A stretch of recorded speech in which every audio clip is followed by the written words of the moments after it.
बघू शकता तुम्ही, हा संभार आहे बरोबर आहे।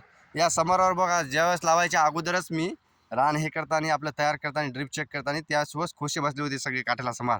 बघू शकता तुम्ही या बाय संभाराच्या माश्या क्वीन बी वापरा की पाटील बायोटेकचं वापरा की तुम्ही हे वापरा। तुम्हाला फुकटचा सल्ला रेडीमेड घेऊन येण्याचं शेतकऱ्यांनी बंद करा। शेतीला जर प्रत्येक गोष्ट रेडीमेड जर घेतली तर शेत आपल्याला रेडीमेडच विकावं लागेल।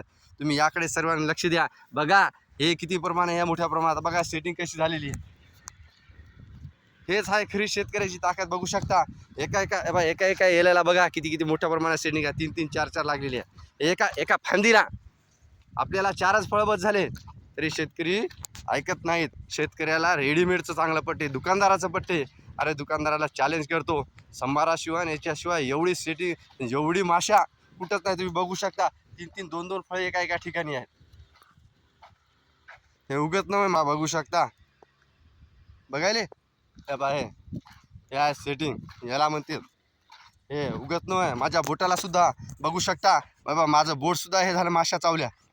इतक्या मोठ्या प्रमाणात आहे हा प्लॉट बघा, हे आता सेटिंगवर आहे। तुम्ही बघू शकाल की खरंच रेडीमेड नाही काही नाही। दुकानाचे शेतकऱ्याचे दुकानदाराचे दुकानं भरू नका, स्वतःचा खिसा रिकामा करू नका। सगळ्या गोष्टी रेडीमेड घ्यावं लागेल। काही दिवसाला रेडीमेड हे होईल। आपल्याला रेडीमेडची सवय बंद करा।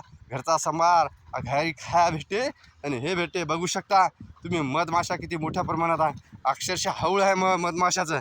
बघा आवाज बघा, हे बघा दाखवा तुम्हाला मला क्वीन बी तुमची कोणती बी पाटील बेटा करायला चॅलेंज करतो अशा प्रकारच्या बघा।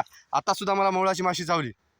हे बघा सेटिंग उगच नाही, त्याला मॅनेजमेंट पाहिजे। शेतकऱ्याला शेतीची जाणीव पाहिजे, पैशाची प्रत्येक गोष्टीची त्या शेतकऱ्याला जाण असणं महत्त्वाचं आहे। आयऱ्या गैऱ्याची शेती नव्हे। बघा बघू शकता हे अशा या ठिकाणी 3 3 4 4 फळाची सेटिंग आहे। उगाच कंपनीवाले नाही हे नाही, स्वतःच्या हिमतीवर स्वतःच्या भरोशावर माणूस हे करते। हे उगत नव्हे। बघू शकता तुम्ही कसे फळं लागलेली आहेत। ठीक आहे, धन्यवाद।